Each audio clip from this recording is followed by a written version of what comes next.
हर ठंड में हाल बेहाल हो जाता है। आप लोगों को क्या, ठंडी तो हमें झेलनी पड़ती है, अपने हिस्से के भी बिस्तर हम दे देते हैं। तो कहीं से लेकर आई थी क्या बहू? जब लेकर आई होती तो मजे से तुम भी कंबल रजाई ओढ़कर सोती। मेरी तो नसीब ही खराब है, ना जाने कहां से गरीब घर की बहुएं ले आई मैं। फिर कमला एक फटा हुआ कंबल ओढ़कर आंगन में चली जाती है। देख रही हो दीदी, सासू माँ तो ऐसे ताने देती हैं जैसे हम धन्ना सेठ के ससुराल में ब्याह कर आए हैं। जब देखो तब बस हमारे गरीब घर के होने का ताना देती हैं। जब किसी चीज का कोई इलाज नहीं है तो क्या फायदा बोलकर। चलो काम में लग जाओ, जल्दी से काम निपटा लेते हैं, शाम होते ही सेहरन बढ़ जाती है, फिर काम भी नहीं होता। सही कहा आपने। जिसके बाद सारी बहुएं घर के काम में लग जाती हैं। कोई झाड़ू लगाती है, कोई पोछा, कोई कपड़े धो रही होती है तो कोई बर्तन। मैं बाहर से पानी लेकर आती हूँ, वरना शाम हो जाएगी तो पानी भी बर्फ के जैसा हो जाएगा। गायत्री काजल के साथ नदी पर पानी भरने जाती है। आयो दीदी, ये पानी तो बहुत ही ज्यादा ठंडा है। हाँ, लेकिन इतनी जल्दी पानी इतना ठंडा कैसे हो गया? अभी तो शाम भी नहीं हुई। देखो तो कितनी ठंडी हवा चल रही है। लगता है अब की ठंडी जल्दी शुरू हो जाएगी। सो तो है दीदी, चलो अब जल्दी से पानी भरकर घर चलते हैं। यहाँ ज्यादा देर रही तो पैर ठंडे हो जाएंगे। फिर दोनों बहुएं नदी से पानी भरकर घर आ जाती हैं और पांचों बहुएं मिलकर चूल्हे पर खाना बनाती हैं। तभी देर शाम अपनी दिहाड़ी से लौटकर पांचों के पति घर वापस आते हैं। अरे आप लोगों के सिर पर पानी कैसे? पानी नहीं है, ये बाहर ओस पड़ रही है, अब ठंडी शुरू हो चुकी है। आप लोग हाथ मुंह धोकर कपड़े बदल लीजिए, मैं खाना लगा देती हूँ। फिर पांचों बहुएं मिलकर सभी के लिए खाना लगाती हैं और बिस्तर लगाती हैं। खाना खाकर सभी सोने चले जाते हैं। पांचों बहुएं जमीन पर चटाई बिछाकर सो रही होती हैं और पतली सी चादर ओढ़ रखी थी। ठंड की शुरुआत हो चुकी थी। बाहर तेज हवाएं चल रही थी और घर की खिड़कियां और छत टूटी होने के कारण ठंडी हवाएं घर से आर पार हो रही थी और घर में सोए लोगों को तेज ठंड लगने लगती है। अचानक रात में सिहरन बढ़ गई। चादर इतनी पतली है कि पता ही नहीं चल रहा कि कुछ ओढ़ रखा है। तभी पूर्णिमा देखती है कि हल्की ठंड से ही उसकी सांस की हवाएं उड़ गई है। कंबल ओढ़ने के बावजूद उनके दांत गड़गड़ा रहे हैं। ये दांतों की खटखट की आवाज कहाँ से आ रही है? हल्की ठंडी हवा से माँ जी को ठंड लग गई है। मैं ये चादर माँ जी को उड़ा देती हूँ, वरना हमारी तो नहीं लेकिन माँ जी की तबीयत खराब हो जाएगी। ठीक है दीदी। फिर पांचों बहुएं जो एक ही चादर ओढ़कर सो रही थी वो चादर अपनी सास को उड़ा देती हैं और हल्की ठंड में बिना को छोड़े चटाई पर ठिठुर कर सोई थी। ऐसे ही दिन बीत रहे थे। बाहर हल्की ठंड पड़ने लगी थी और रोज बहुओं को ठंडी में सोना पड़ रहा था। टूटी छत के कारण घर में ज्यादा ठंड लगती थी। एक दिन दीदी, अब मैं परेशान हो गई हूँ। ये माँ जी, ननद जी और बाकी घर वाले तो मजे से चादर और कंबल ओढ़कर सोते हैं। हमें ही हमेशा अपनी चादर कभी नीतू को तो कभी माँ को क्यों उड़ानी पड़ती है? हाँ, आज तो मैं इनसे कहूंगी कि छत और खिड़कियां मरम्मत करवाओ। बिना मरम्मत के कुछ नहीं होने वाला है। हाँ, वरना हम सबका ख्याल रखेंगे लेकिन हमारी हालत खराब हो जाएगी ठंड आते आते। पांचों बहुओं ने तय कर लिया था कि आज अपने पतियों से बात करके रहेंगी। वहीं शाम में जब पांचों के पति अपने काम से घर लौट कर आते हैं तो अजी, अब ठंडी का मौसम आ रहा है। देखो ना, घर के खिड़की, दरवाजे, छत सब टूटा हुआ है। प्लीज मरम्मत करवा दो, वरना ठंडी में बहुत दिक्कत होगी। हाँ पापा, मम्मी से ही कह रही हैं। ये दरवाजे खिड़की के टूटे होने के कारण ज्यादा ठंडी लगती है। सब तो रात में आराम से सो जाते हैं, लेकिन आप लोग आराम से सो सके इसीलिए हम पांचों अपनी चादर भी दे देते लगते हैं और पैसे पेड़ पर नहीं उगते। सोचा था कि मेरी बहुएं आएंगी तो दहेज लाएंगी, तब घर मरम्मत करवाऊंगी, हमारी स्थिति सुधर जाएगी। मुझे क्या पता था मैं कंगाल बाप की 5 बेटियां ब्याह कर ला रही हूँ। अम्मा जी, ऐसा तो मत कहो। आप लोग कौन सी बड़ी अमीर हो? गरीब की बेटी गरीब के घर आई है तो दहेज की कौन सी बात होती है? क्यों नहीं होती दहेज की बात बहू? आजकल हर कोई दहेज लेता है। दहेज का तो रिवाज है समाज में। हमारे पति तो ज्यादा कमाते भी नहीं है और यहाँ तो हमारी जिंदगी मायके से भी ज्यादा नरक है। किस बात का दहेज लेंगे आप, वो भी शादी के इतने सालों बाद? हीरा जैसा बेटा दे दिया, अपना इस बात का घमंड है। वैसे भी अब अगर यहाँ शांति से रहना है तो अपने पापा को फोन करके घर के मरम्मत के पैसे मांगो। हम गरीब हैं माँ जी, भिखारी नहीं, और हम पापा से पैसे तो नहीं मांगेंगे। उनकी हालत वैसे भी बहुत खराब है। हाँ, और हमारे पास तो घर है। माँ पापा हमारी शादी के बाद इतने कंगाल हो गए हैं कि छोटी सी झोपड़ी में रह रहे हैं। वो घर की मरम्मत के पैसे कहाँ से लाएंगे? देख रही हो माँ, मायके की बात आते ही कैसे पांचों भाभी का मुंह खुल गया है। कुछ ज्यादा ही मुंह खुल गया इनका। अगर तुम पांचों अपने पापा से पैसे मंगवा रही हो तो ठीक है, वरना तुम पांचों को इस घर में रहने की कोई जरूरत नहीं है। निकल जाओ इस घर से। ये आपके साथ हमारे पति का भी घर है। अजी, देख रहे हो माँ हमसे कैसी बात कर रही हैं। आप लोग कुछ बोलते क्यों नहीं है? हम माँ के विरुद्ध नहीं जा सकते। या तो तुम पैसे मांगाओ या तो घर छोड़ कर जाओ, क्योंकि हमारी इतनी कमाई नहीं है कि हम घर की मरम्मत करवा सके। सुन लिया कल मुहिया, तुम पांचों ने, अब निकलो यहाँ से। पांचों बहुएं रोती हैं, गिड़गिड़ाती हैं, लेकिन कमला की एक ही जिद थी, मायके से पैसे लाओ या तो घर से जाओ। पांचों बहुएं अपने मायके वालों को तकलीफ नहीं देना चाहती थी, इसलिए वो मायके फोन नहीं कर रही थी। तभी कमला पांचों बहुओं को धक्के मारकर घर से बाहर निकाल देती है। वहीं नंद, ससुर, पांचों बेटे सब चुपचाप खड़े थे। वहीं आसपास के पड़ोसने भी तमाशा देख रही थी। अच्छा हुआ कि कमला गरीब है, अमीर होती तो बहुओं का खून चूस लेती। और नहीं तो क्या, इसकी पांचों बहुएं इतना करती हैं फिर भी उन्हें परेशान करने से बाज नहीं आ रही है। इतनी ही हमदर्दी है इन पांचों से तो अपने घर में शरण दे दो। कमला की बात सुनते ही पड़ोसनों का मुंह बंद हो जाता है। वहीं पांचों बहुएं घर से बाहर निकलकर यहाँ वहां दर बदर की ठोकरें खा रही थी। उनके पास न अब रहने के लिए छत थी, न ही खाने के लिए खाना। पांचों यहाँ वहां घूम कर रहने के लिए जुगाड़ कर रही होती हैं। ऐसे ही घूमते घूमते रात हो जाती है। तभी विनीता को एक बड़े से मैदान में 5 बड़ी बड़ी पाइप दिखती हैं। दीदी, रात हो गई है, ठंडी हवाएं बहना शुरू हो गई हैं। खाना तो मिलेगा नहीं, लेकिन वो देखो वहाँ 5 बड़ी बड़ी पाइप हैं। क्यों ना आज रात हम उन पाइप में घुसकर सो जाएं, ठंडी से तो बच ही जाएंगे। अरे वाह विनीता, बहुत सही समय पर तेरा दिमाग काम किया। चलो आज हम यहीं रुक जाते हैं। पांचों बहुएं बड़ी सी पाइप में घुसकर सो जाती हैं। वहीं अगली सुबह पांचों काम की तलाश में गांव में दर बदर भटकने लगती हैं। काका, आपके खेतों में कोई काम है तो बताओ, मैं कर देती हूँ। हाँ, ये धान कटवाना है और फिर इन्हें पीटना भी है। इसके लिए मुझे 3 लोगों की जरूरत है। हाँ, हम 3 हैं, हम कर लेंगे। फिर पूर्णिमा, गायत्री और नैना धनीराम के खेत में धान की कटाई और पिटाई करवाती है। वहीं शाम में, अरे वाह, तुम तीनों ने तो बहुत जल्दी सारा काम निपटा दिया। ये लो तुम्हारी दिहाड़ी। दीदी, ठंड होने लगी है। सुनो ना, ये जो पैरा निकला है धान का, काका से पूछो ना क्या करेंगे, वरना हम इस भूसे को साथ ले चलते हैं। कुछ नहीं तो आग जलाकर तापने के काम आएगा। हाँ, सही कह रही हो, और खाना बनाने में भी मदद हो जाएगी इससे। काका, आपको ये भूसे की जरूरत नहीं है तो क्या मैं ले जाऊं? हाँ हाँ, ले जाओ। वैसे भी मेरे यहाँ जानवर भी तो नहीं है, मैं क्या करूंगा इतने सारे भूसे का। फिर तीनों बहुएं भूसे की झाल में सारा भूसा भरकर वहीं खाली मैदान में ले आती हैं। वहीं दूसरी तरफ काजल और विनीता को लोगों के घरों में बर्तन कपड़ा धोने का काम मिल जाता है। दोनों अपने काम से वापस आ रही होती हैं कि उन्हें राशन की दुकान के सामने ढेर सारे फटे पुराने बोरे रखे हुए दिखते हैं। दीदी देखो ना, वहाँ कितने सारे बोरे रखे हैं। ठंड में ठिठुरने से अच्छा है अगर ये बोरे हमें मिल जाते तो कम से कम ठंडी से थोड़ा बच जाते। वो राशन वाला हमें बोरे क्यों ही देगा, उसे भी तो काम हो सकता है। एक बार पूछ तो सकते ही हैं, उसमें क्या हुआ। इसके बाद विनीता राशन वाले के पास जाती है। हाँ बहन, क्या चाहिए बताइए। भैया जी, ये दुकान के बाहर जो बोरे रखे हैं, यदि आपके काम के ना हो तो क्या मैं इसे ले सकती हूँ? इस बोरों की मैं रजाई से लूंगा। अगर काम के होते तो दुकान में होते, ना कि सड़क किनारे। ले जाओ, कोई काम नहीं है इसका। वैसे भी गाड़ी वाला आता तो कचरे में डालना था। रोशन की बात से विनीता और काजल दोनों खुश हो जाती हैं और सारे बोरे लेकर उसी मैदान में आ जाती हैं। बाकी तीनों बहुएं पहले ही वहां पहुंच चुकी थी। दीदी ये देखो, हम बोरे लेकर आ गए हैं। आज बिछाकर सोएंगे, इससे ठंड कम लगेगी। इससे तो हम ओढ़ भी सकते हैं। आप ये क्या लाई हो? भूसे, इसका क्या होगा? चूल्हा जलाने के काम तो आ ही जाएगा ये। वैसे काम मिला? हाँ, लेकिन चिंता अभी ये है कि हम रहेंगे कहाँ। ऐसे इस पाइप में तो दिन गुजरने से रहा। रहने के लिए घर न होने के कारण पांचों बहुएं चिंतित हो जाती हैं। तभी बोरे और भूसे को देखकर बड़ी बहू के दिमाग की बत्ती जल जाती है। हम इस बोरे में भूसा भर कर घर बना सकते हैं। वैसे भी बोरे गर्म होते हैं, ठंडी से बचने में मदद मिलेगी। अरे वाह, दीदी ने तो गजब का आइडिया बताया है। फिर पांचों बहुएं बोरे में भूसा भरने लगती हैं और एक के ऊपर एक भूसे से भरा हुआ बोरा रखकर भूसे और बोरे का बना हुआ घर तैयार करती हैं और घर की खिड़कियों पर बोरे से बने हुए पर्दे लगाती हैं ताकि बाहर की ठंडी हवा घर में ना आ सके। हमने तो जितना सोचा था ये उससे भी अच्छा बना है। हाँ, लेकिन क्या हम ठंड में जमीन में सोएंगे? बोरे बिछाकर सो जाएंगे, बोरा भी तो गर्म होता है। जिसके बाद उस रात सभी अपने बोरे से बने घर में बोरा बिछाकर सो जाती हैं। लेकिन अगले दिन पांचों बहुओं को जमीन की ठंड से सर्दी लग जाती है।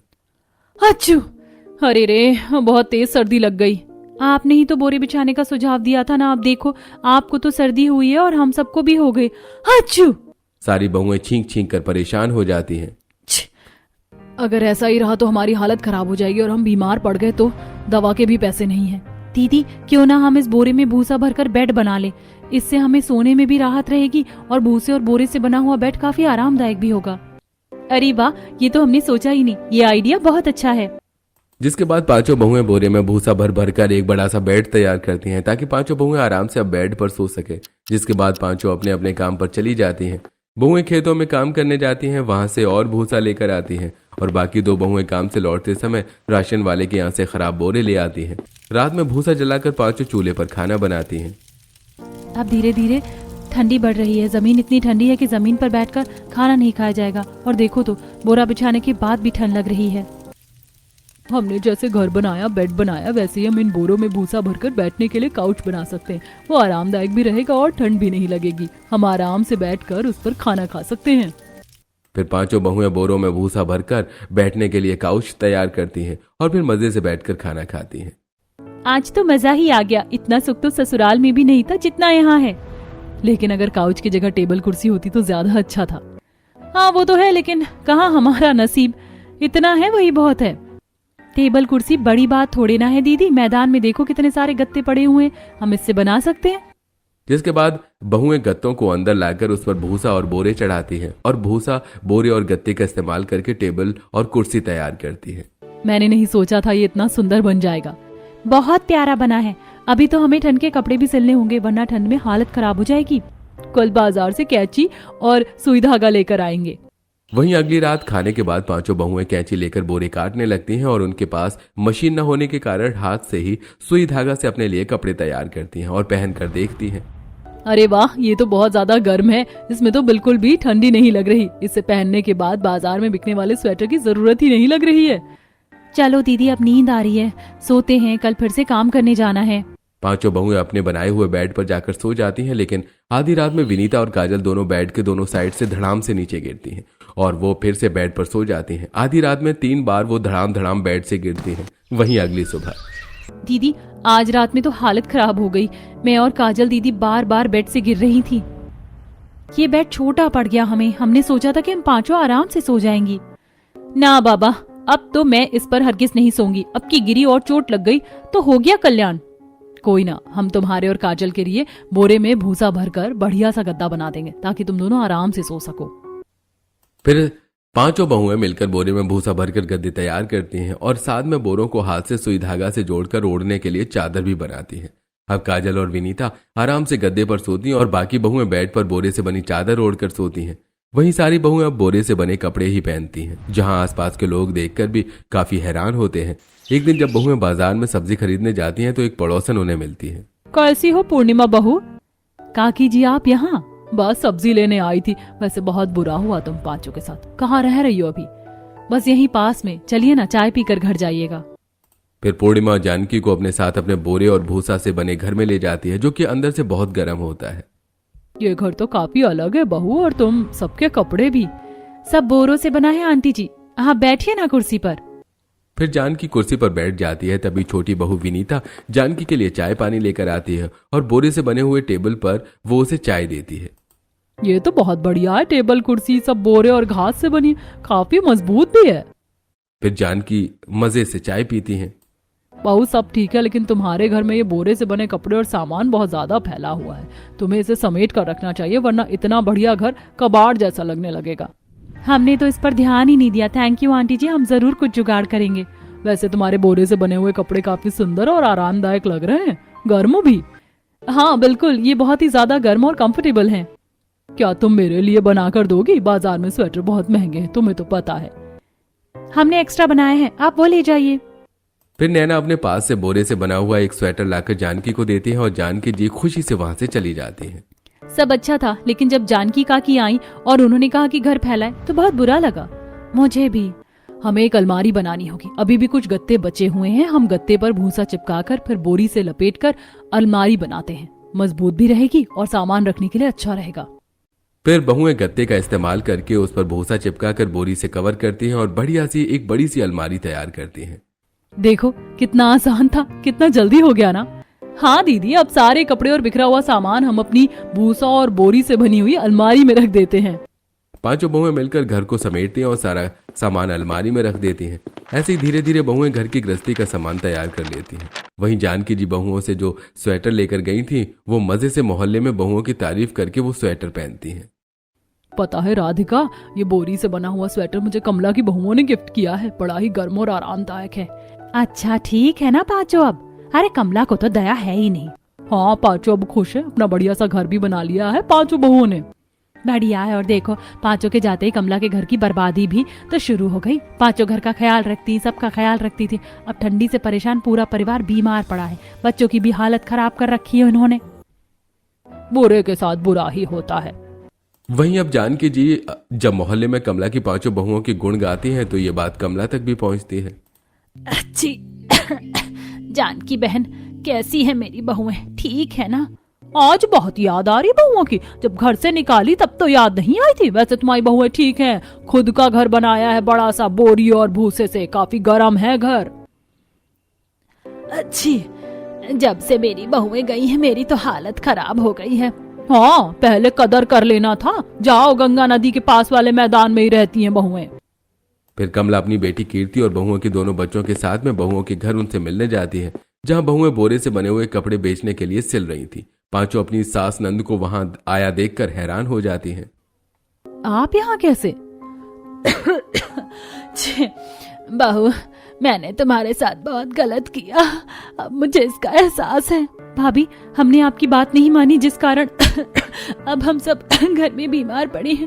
भैया की तो कमाई भी इतनी नहीं है कि सब मैनेज हो सके। सारा पैसा दवाई में ही लग रहा है। मम्मी अब हम आपके पास से कहीं नहीं जाएंगे। हाँ मम्मी अब हम यहीं रहेंगे। पापा दादी बुआ इनके साथ नहीं रहना, ये लोग गंदे हैं। आपको हमसे अलग कर दिया इन्होंने। ऐसा नहीं कहते बेटा, दादी हैं वो। बहू घर चलो, तुम्हारा ससुराल तुम्हारा इंतजार कर रहा है। हम घर नहीं जाएंगे। आज हमारे पास आसरा है ये देखकर आप यहाँ आई हैं, लेकिन तब एक बार नहीं सोचा आपने कि हम पांचों गरीब बहुएं कहाँ जाएंगी? कल को हमारे साथ कोई अनहोनी हो जाती तो उसका जिम्मेदार कौन होता भला? इतना मत इतराओ भाभी, हमारे सिवा कौन है आपका? भूलो नहीं, छत की मरम्मत के पैसे मांगने आई होगी। घमंड जाग गया लगता है। रस्सी जल गई लेकिन ननद जी का बाल नहीं गया। हमारे बच्चे छोड़ दीजिए आप और जाइए यहाँ से। हम उस घर में कभी नहीं आएंगे। सास कमला अपनी बेटी कीर्ति के साथ मायूस होकर वहां से चली जाती है। वहीं बहुओं के ससुराल में टूटी छत और खिड़कियों के कारण बाहर से बहुत तेज ठंडी हवाएं आती थी और घर में गरीबी के कारण इनके पास न ढंग से ओढ़ने का था न बिछाने का। ठंडी पहले से ज्यादा बढ़ चुकी थी। आधी रात में बहुत तेज ठंड लग रही है बेटा, बहुत ठंडी है। शायद भाभी के कहने पर हमने घर की मरम्मत करवा ली होती तो आज ये दिन ना देखना पड़ता। अरे तुम दोनों की वजह से ही बहुएं चली गई। अब देखो वो मजे से रह रही हैं और हम यहाँ ठंड में परेशान हो रहे हैं। अब क्या मुंह लेकर जाएंगे बहुओं के पास? मेरी तो हिम्मत नहीं होती। अब एक बार जाकर आ गई हूँ, उन्होंने आने से मना कर दिया। यहाँ ससुराल वाले ठंड से परेशान थे। पति शाम में ओस में भीग कर घर आते हैं और रात में छत टूटी होने के कारण ठंडी हवाओं के साथ घर में ओस भी बरसती है। ऐसे दिन बीत रहे थे। ससुराल वालों की हालत खराब हो रही थी। वहीं बोरे और भूसे से बने घर में बहुएं आराम से रह रही थी और अब तो उन्होंने अपना खुद का काम भी शुरू कर लिया था। दीदी देखो ना, मैंने बच्चों के लिए कितनी बढ़िया फ्रॉक बनाई है। चाची मेरे लिए? ये ले मेरी गुड़िया, तेरे लिए बनाई है, तभी तो फ्रॉक बनाने का आइडिया आया। और मेरे लिए कपड़ा कौन बनाएगा चाची? छोटी चाची है ना तुम्हारी, मैं बनाऊंगी। फिर विनीता सोनू के लिए शर्ट और पैंट तैयार करती है। वाह चाची ये तो बहुत ही ज्यादा सुंदर है। चलो अब ये बाकी के बोरी से बने हुए कपड़े गरीबों में देने हैं और बाजार में भी लेकर जाकर बेचने हैं। फिर गायत्री और पूर्णिमा बोरी से बने हुए कपड़े ले जाकर गरीबों में दान करती हैं। भगवान तुम्हारा भला करे बेटी, खुश रहो। तुम पांचों बहुत अच्छी हो, रोज यहाँ कपड़े बांटने आती हो। अगर तुम ना होती तो हमारी ठंड में तो हालत खराब होने वाली थी। शुक्रिया बेटी। काकी ये लो, आप भी ये स्वेटर और भोरे से बनी शॉल। जीती रहो बेटी, भगवान तुम्हें खूब तरक्की और लंबी उम्र दे। ऐसे ही जब बहुएं गरीबों में बोरी से बने हुए ठंड के कपड़े दान करती हैं तो बदले में उन्हें काफी दुआएं मिलती हैं। ऐसे दिन बीतते हैं। वो रोज गरीबों को कपड़े दान करने जाती हैं। वहीं बाजार में लोग लाइन लगाकर पांचों बहुओं के बनाए हुए बोरी से बने गर्म कपड़े खरीदते हैं। दीदी ये बोरी की शर्ट कैसी थी? बहुत बढ़िया है, 2 दे दो और एक फ्रॉक और एक बोरी से बना सलवार कमीज। ये कपड़े इतने गर्म है कि स्वेटर से ज्यादा किफायती हैं। ये लो भैया, ये आपके कपड़े, इसके हुए 1050। ये लो बहन जी आपके पैसे। मुझे ये बोरी से बनी हुई हुडी दे दो। ये लीजिए, आपके हुए 250। ये तो सही है, बाजार में नॉर्मल हुडी भी 500 की आती है। ये लो पैसे। ऐसे सभी ग्राहक आते और अपने मनपसंद के बोरी से बने गर्म कपड़े लेकर जाते हैं। तभी वहां बहुओं के ससुराल की पड़ोसन राधिका आती है। क्या तुम पांचों इतनी निर्दयी हो गई हो? वहाँ ठंड में तुम्हारी सास, ननद, ससुर, पति की हालत खराब है और यहाँ तुम पैसे गिनने में बिजी हो। मेहनत की कमाई है, फ्री की नहीं। एक दिन हम भी बेघर थे, कोई देखने वाला नहीं था, तब तो किसी ने हमारे बारे में नहीं सोचा।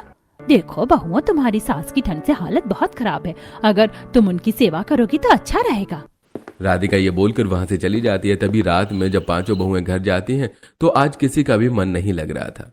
हम घर चलते हैं, कुछ भी हो हमारा घर है वो, और वहाँ रहने वाले हमारे अपने।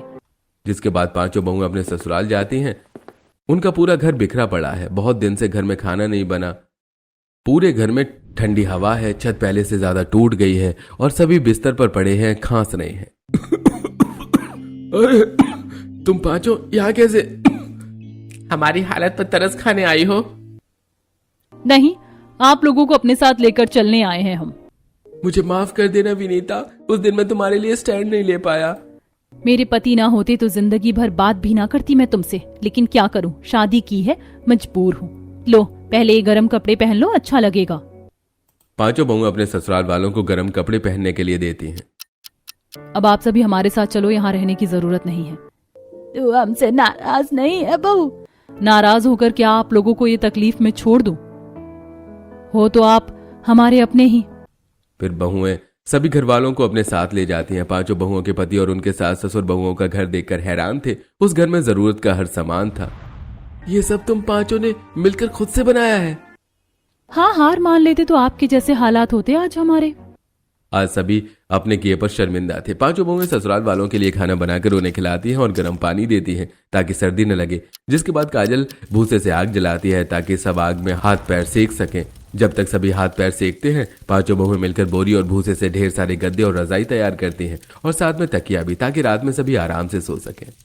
चलो, सबके लिए बिस्तर तैयार हो गया है, अब आप लोगों को ठंड में सोना नहीं पड़ेगा। हमारे लिए छोटा बिस्तर नहीं तैयार किया आपने? वो देखो, तुम्हारे लिए छोटा बेड तैयार किया है बेटा, तुम और नीतू आराम से उस पर सो सकते हो। जिसके बाद अब पांचों बहुएं अपने ससुराल वालों के साथ भूसे और बोरी से बने घर में खुशी से रहने लगती हैं और वो अपनी कमाई के पैसों से एक मशीन लेकर बोरी के कपड़े काटकर मशीन पर सिलती हैं और भारी मात्रा में ठंडी में बोरी से बने हुए कपड़े बेचती हैं। पूर्णिमा, हम भी तुम्हारी मदद करेंगे, अब तबीयत ठीक है पहले से। ठीक है, फिर हम ये कपड़े सिलते हैं, आप बाजार में बेच आओ। ऐसे ही अब बहुओं की अच्छी आमदनी होने लगती है और सारी बहुएं हर संडे मिलकर ढेर सारे बोरी से बने कपड़े सिलकर गरीबों में बांटा भी करती हैं। मुझे हीरा बहुएं मिली हैं, लेकिन मैं ही कभी समझ नहीं पाई थी, बहू माफ कर देना।